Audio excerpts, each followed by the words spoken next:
Welcome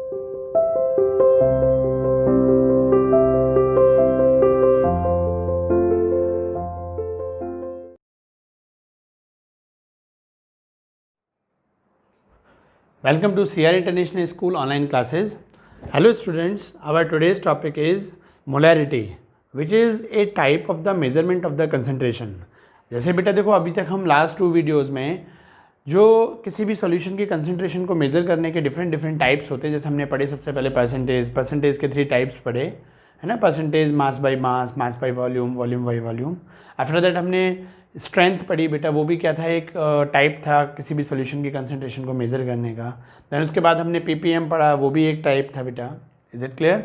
उसके बाद हमारी अब टर्म आती है मोलैरिटी, और बेटा ये मोलैरिटी बहुत इंपॉर्टेंट टर्म है। मैंने लास्ट वीडियो में जब स्ट्रेंथ और पीपीएम पढ़ाए थे तब आपसे ये भी कहा था कि +2 के सॉल्यूशन में मोलैरिटी के कई क्वेश्चन हैं, +2 में सॉल्यूशन चैप्टर में कॉलिगेटिव प्रॉपर्टीज़ आती हैं, 4 कॉलिगेटिव प्रॉपर्टीज़ हैं।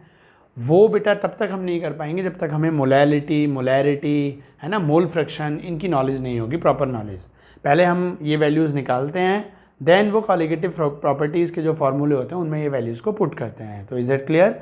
इसके अलावा आप 11th में भी हमारे पास हैं, 12th में भी हैं, और ये दोनों चीज़ें मिलके कंपटीशन में आपको बेटा ये मोलैरिटी आपको कम से कम 2 से 3 क्वेश्चन देके जाती है कंपटीशन में। समझ में आया? चाहे वो +1 से आए, चाहे वो +2 के टॉपिक से आए, लेकिन आपको इतना देके जाती है वो। ठीक है, तो इसलिए इस मोलैरिटी को थोड़ा अच्छे से समझना। और देखो, मैंने लास्ट वीडियो में जब स्ट्रेंथ पीपीएम पढ़ाई थी तो मैंने आपसे कहा था स्ट्रेंथ को याद रखना, स्ट्रेंथ के बेसिस पर ही मोलैरिटी समझ में आ जाती है। उसी में थोड़ा सा चेंज करते हैं, जैसे हमने परसेंटेज W/V में 100 की जगह 1000 किया तो स्ट्रेंथ बन गई, परसेंटेज W/V में हमने 100 की जगह 10⁶ किया तो पीपीएम बन गया। अब स्ट्रेंथ से मोलैरिटी कैसे बनी बेटा, देखो वो मैं आपको बताता हूँ। आप इनिशियल में याद करिए, पहले चैप्टर में ही स्टार्टिंग में हमने आपको लॉ ऑफ केमिकल कॉम्बिनेशंस पढ़ाए थे।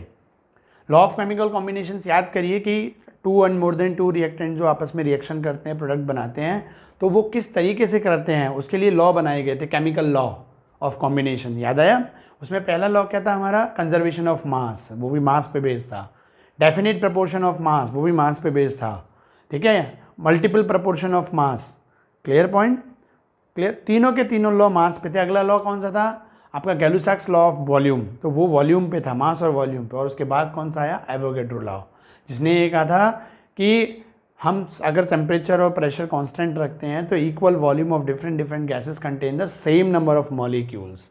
तो यहाँ से हमारी कुछ थ्योरी क्लियर हुई, मतलब बदली, कि जो हमारी केमिकल रिएक्शंस होती हैं और केमिकल चेंज जो है उसके लिए हमारे लिए इंपॉर्टेंट क्या है? नंबर ऑफ मॉलिक्यूल्स इंपॉर्टेंट है, और उसी के अकाउंट जो मॉलिक्यूल्स यूज़ में आते हैं हम वही उन्हीं का उतना का ही मास और वॉल्यूम यूज़ में लेते हैं, ना कि जो गिवन मास होता है उसके बेसिस पर केमिकल रिएक्शंस होती हैं। केमिकल रिएक्शंस में जो नंबर ऑफ मॉलिक्यूल्स आपस में रिएक्शन करने के यूज़ में आए उनके अकॉर्डिंग मास लिया जाता है, जिसको आगे जाके मोलर कॉन्सेप्ट बना, मोल कॉन्सेप्ट बना, और मोल कॉन्सेप्ट से आगे बढ़ते बढ़ते बेटा हम यहाँ तक आए। Is it clear? चलिए, तो अब हम इस तरीके से बेटा यहाँ पर लेते हैं। तो हमारे पास क्या है कि अब बात आती है मोलैरिटी की। तो देखो, शुरू में सारे लॉ मास के बेस पर थे और बाद में मास वाली चीज़ें किस पे कन्वर्ट हो गई? मोल पे। तो वही चीज़ हुआ बेटा। तो जब तक हमारे पास मास के कॉन्सेप्ट चल रहे थे तब तक तो हम क्या करते थे बेटा? हम पीपीएम, स्ट्रेंथ और परसेंटेज में मेजरमेंट करते थे।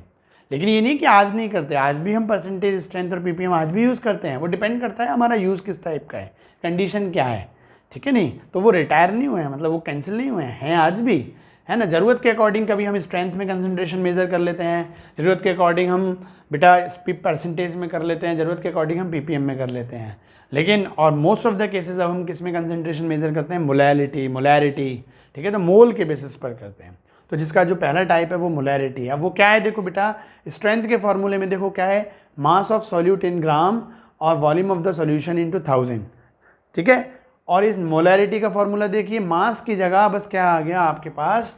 मोल आ गया। मास रिप्लेस कर दिया गया किससे बेटा? मोल से। आप देख रहे हैं, बाकी सारी सिचुएशन सेम है भाई। नीचे वॉल्यूम ऑफ द सॉल्यूशन है, अभी भी volume of the solution ml में, 1000 मल्टीप्लाई। Is it clear? तो बस हुआ क्या, समय के साथ जब हमारी कैलकुलेशंस मोल कॉन्सेप्ट पे बेस्ड हो गई, जब हम सॉल्यूट के मोल्स लेने लगे, क्योंकि केमिकल रिएक्शंस ही बेटा हमारी किस पे? मोल पे बेस्ड है, नंबर ऑफ पार्टिकल पे बेस्ड है, मॉलिक्यूल पे बेस्ड है। ठीक है, तो इस तरीके से बेटा क्या हुआ कि मास को रिप्लेस कर दिया गया मोल से। तो आप देखो स्ट्रेंथ की डेफिनेशन में भी वही चेंजेस आया और वही मोलैरिटी की डेफिनेशन बन गई। कैसे, देखो इसकी डेफिनेशन क्या थी, 1000 ml सॉल्यूट में 1000 ml सॉल्यूशन में सॉल्यूट के कितने ग्राम आपका सॉल्यूट डिजॉल्व है, how much amount of the solute in gram is dissolve in 1000 ml of the solution और 1 लीटर ऑफ द सॉल्यूशन। मतलब 1 लीटर ऑफ द सॉल्यूशन में या 1000 ml सॉल्यूशन में कितने ग्राम सॉल्यूट प्रेजेंट है, दैट इज स्ट्रेंथ। और देखो मोलैरिटी की डेफिनेशन क्या है, 1 लीटर सॉल्यूशन में या 1000 ml सॉल्यूशन में सॉल्यूट के कितने मोल्स प्रेजेंट हैं, how many number of moles of solute is present in 1 litre of the solution और 1000 ml of the solution. Is that clear? तो आप देख रहे हो डेफिनेशन में भी बहुत वही मास की जगह मोल आया, वहाँ क्या था, how much mass in gram of solute is present in 1000 ml of the solution. यहाँ पे क्या हुआ, how many number of moles of solute is present, है ना, इन 1000 ml ऑफ द सॉल्यूशन और 1 लीटर ऑफ द सॉल्यूशन। तो आप देख रहे हो, तो आप बेटा इसी तरीके से याद रखना कि स्ट्रेंथ में मास को हटा के मोल कर दिया, बाकी सारा सेम, दैट इज मोलैरिटी। ठीक है, फिर इसका बेटा एक मेन फार्मूला तो यही है। ठीक है, इसके बाद हमारे पास एक दूसरा फार्मूला बना, क्या बेटा बना कि मोल्स, आप जानते हो मोल्स आपको 9th में भी सिखाया जाता है मोल कॉन्सेप्ट में। ठीक है, 11th में भी हमने स्टार्टिंग में लिया है। मोल ऑफ सॉल्यूट को बेटा हमने क्या करा, देखो कन्वर्ट कर दिया मोल के फॉर्मूले में। क्योंकि कभी कभी हमें सॉल्यूट के डायरेक्टली मोल्स नहीं दिए होते, हमें सॉल्यूट का क्या दिया हुआ होता है बेटा, मास या वेट दिया हुआ होता है, तब हमें उससे मोल बनाने पड़ते हैं। तो आप जानते हो बेटा, देखो ये मोलैरिटी, आप देखो नीचे मैंने अभी भी volume of the solution ml × 1000 लिखा है। मोल क्या होता है, मोल का फॉर्मूला होता है बेटा, देखो आप जानते हो, मैं इधर लिख देता हूँ, आप जानते हो मोल बराबर क्या होता है, given mass of the solute या given weight of the solute. ठीक है, तो वेट ऑफ सॉल्यूट है ना अपॉन मॉलिक्यूलर वेट बोल दो या मोलर वेट बोल दो आप, है ना, मोलर वेट ऑफ सॉल्यूट। ठीक है, तो दो तरीके हैं बेटा, अगर आपको किसी सॉल्यूट का बेटा वेट दे रखा है तो आप पहले वेट निकालो, उसका मॉलिक्यूलर वेट निकालो, इसको पुट करो, मोल्स निकालो और वो मोल्स यहाँ पुट कर दो। एक वे तो ये है सिंपल सा। ठीक है ना बेटा, आपने यहाँ से वही आपको दे रखा है, जैसे ये न्यूमेरिकल में इसी वे से कराऊँ, मैं दोनों तरीके से करा के दिखाऊंगा, इस फार्मूले को यूज़ करके भी दिखाऊंगा और इस फार्मूले को यूज़ करके भी दिखाऊंगा, क्योंकि इसमें बेटा आपको वेट सॉल्यूट के ग्राम ही दे रखे हैं, वेट ही दे रखे हैं, ना कि मोल्स। ठीक है, बाकी फार्मूले समझने के लिए आप समझ सकते हो कि मोल्स बराबर होता है बेटा weight of the solute upon molar weight या molecular weight of the solute, हमने वो पुट कर दिया, है ना, मॉलिक्यूलर वेट लिख लीजिए, कोई इशू नहीं है ना आपका।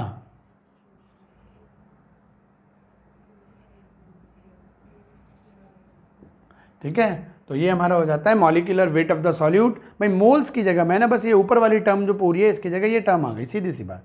फिर आप जानते हो मैथमेटिक्स में आपको सिखाया जाता है, जब कई सारी टर्म हो जाती हैं तो हम इसको, आपको ये वाली टर्म जब मल्टीप्लिकेशन करते हैं तो यहाँ पहुँच जाती है, और कुछ भी नहीं होता तो हम नीचे क्या मान लेते हैं, 1 मान लेते हैं। तो ये वाली टर्म इससे मल्टीप्लाई, ये वाली टर्म इससे मल्टीप्लाई, तो आपको इस तरीके से क्या हो जाएगा बेटा, ये देखो wait of the solute into क्या हो जाएगा, 1 हो जाएगा, इंटू में क्या हो गया 1।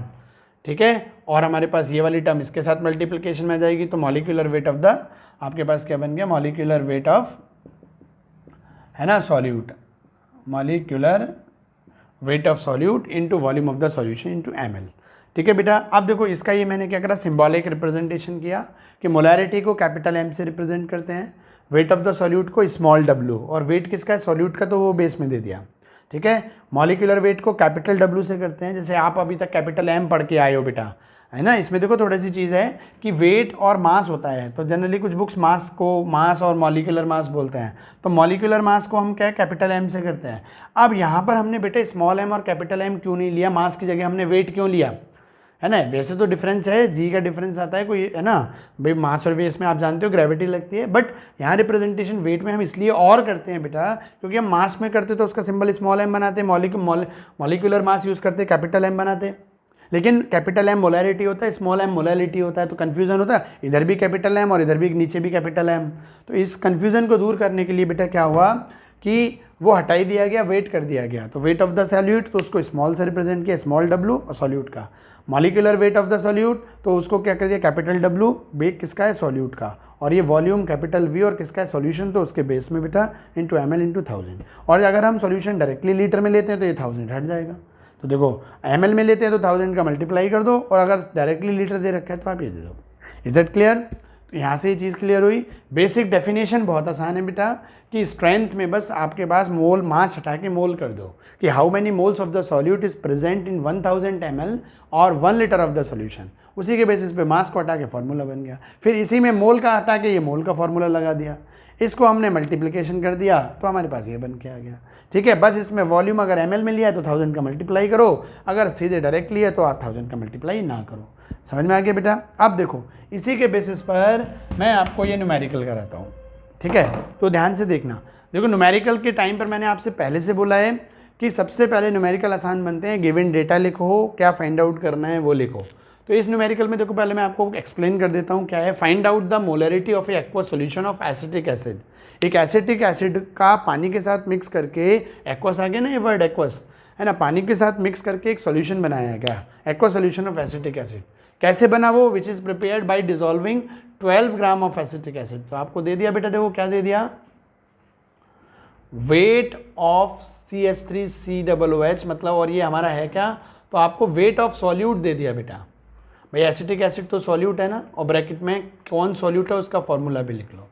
तो वेट ऑफ सॉल्यूट आपको दे दिया, और वो कितना दे दिया, 12 ग्राम, पहली चीज़ गिवन जो है।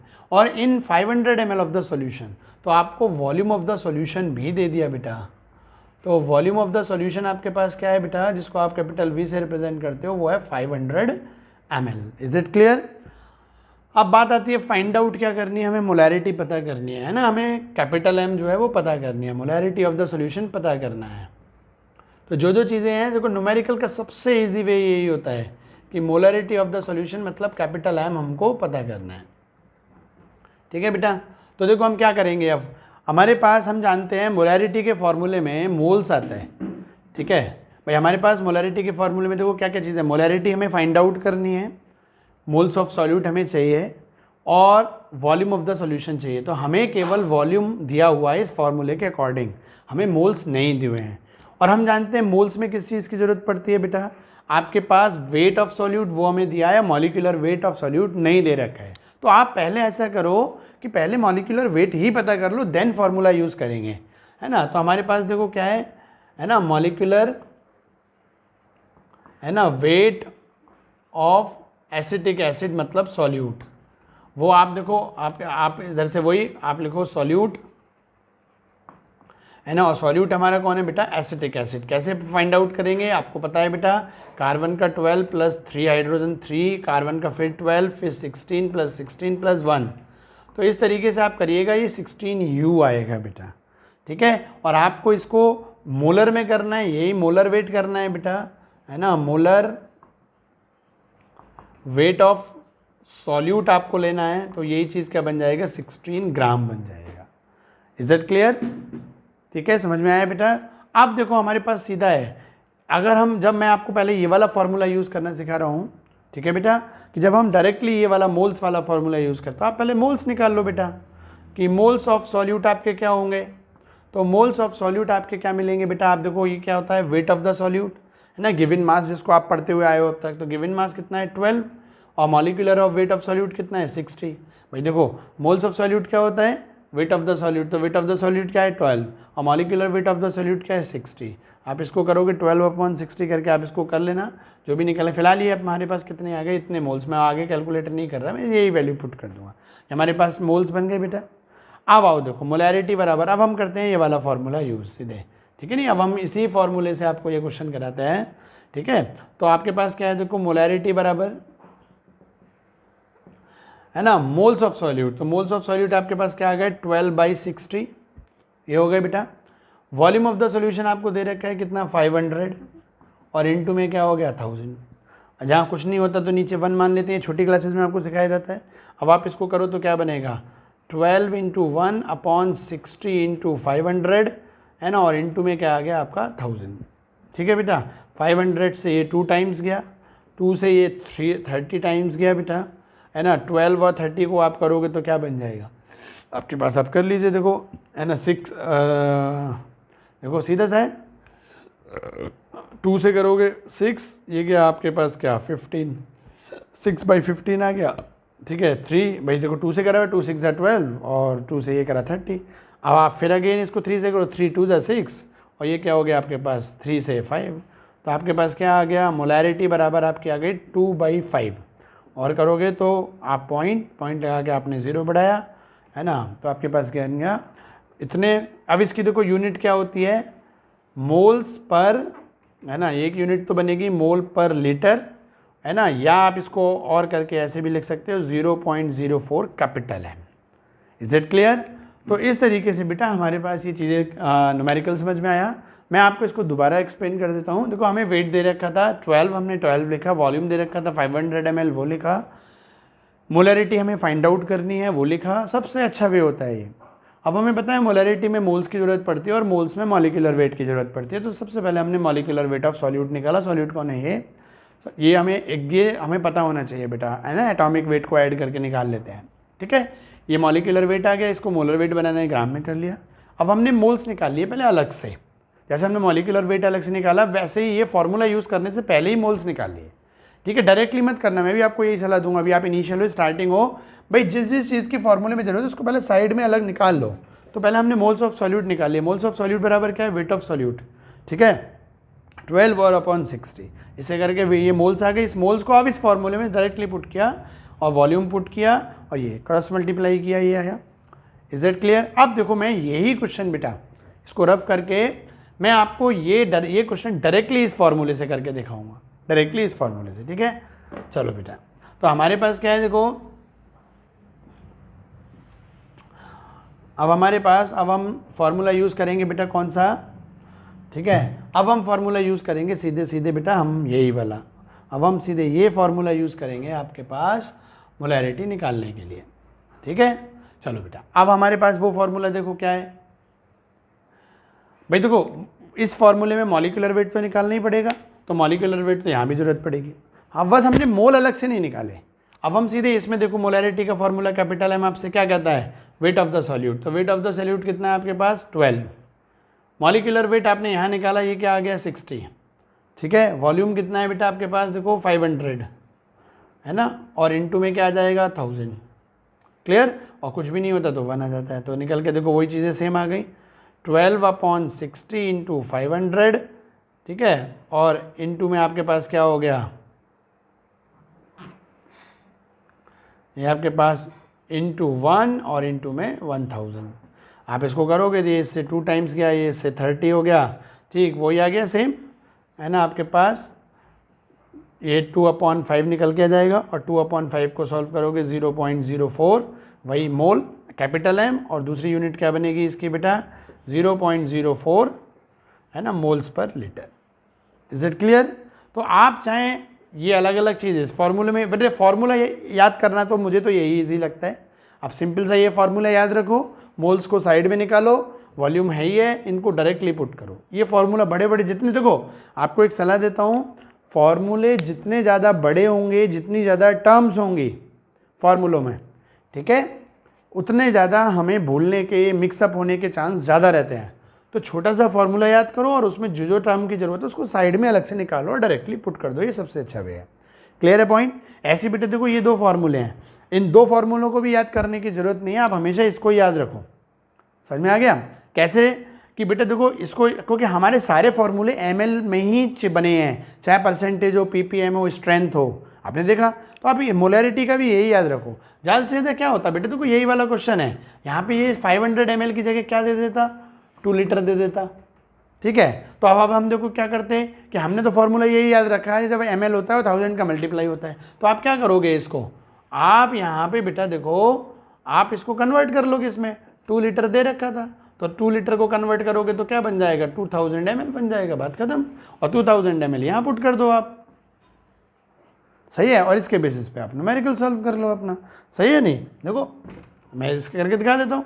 तो आपके पास ये 2000 ml बन गया भाई, 2 लीटर दे रखा था यही सवाल में, तो 2 लीटर को आपने क्या बना लिया, 2000 ml, उसको वैल्यू यहाँ पुट करी, कुछ भी नीचे नहीं है तो 1 से कर लिया। अब करोगे तो क्या बन जाएगा, 12/16 इंटू, है ना, 2000 इंटू 1 में इंटू में क्या आ गया, 1000। ठीक है नहीं, क्योंकि अब आप ये 1000 रहेगा, क्योंकि आप 2 लीटर से ml में कन्वर्ट कर चुके हो। तो मैं वही कहता हूँ आपसे, ये 2 टाइम्स गया, 2 से ये 6 टाइम्स गया, और 6 से ये बेटा 10 टाइम्स गया। तो आपके पास जो मोलैरिटी आ गई वो कितनी आ गई बेटा, 1/10। और 1/10 को क्या लिख सकता हूँ, 0.01 कैपिटल एम, और आपके पास यहाँ पे बन गया m बराबर 0.01 है ना मोल्स पर लीटर आ गया, ये हमारे पास सिंपल सा है। तो यहाँ पर इन दोनों फार्मूले की जगह आप यही याद रखो, क्योंकि हम पिछले भी सारे फार्मूले ml × 1000 ml × 100 में याद कर चुके हैं। आपको पास ज़्यादा से ज़्यादा वॉल्यूम लीटर में दे रखा होगा तो ml बना लो और सीधे ये फार्मूला यूज़ करो। ऐसे ही इसकी जगह ये फार्मूला हमेशा यूज़ करो। तो इंपॉर्टेंट मैं स्टार बना देता हूँ, जो दो फार्मूले के बेसिस पे न्यूमेरिकल होंगे वो हमारा एक तो बना ये, ठीक है, ये स्टार बनाया मैंने इस पर। एक फार्मूला ये याद रखो और एक फार्मूला ये याद रखो, बस। बाकी इन दोनों को ज़रूरत नहीं है। ये तो मैंने इसलिए ये बुक्स में आपके हैं, आप बाद में मुझसे एज ए प्रॉब्लम पूछते तो मैंने पहले ही दे दिए। बस मोल्स को साइड में निकाल लो, हो जाएगा। ओके, चलिए, तो ये तो एक न्यूमेरिकल हुआ। बाकी आपको एक्सरसाइज दूंगा तो और भी इसके भी एक दो न्यूमेरिकल और कराऊंगा मैं आपको, जो कॉम्प्लिकेटेड होते हैं। ये तो बहुत ईजी था, थोड़े से एक कॉम्प्लिकेटेड एक दो टाइप के न्यूमेरिकल और कराऊंगा मोलैरिटी की नेक्स्ट वीडियो में। Okay, thank you.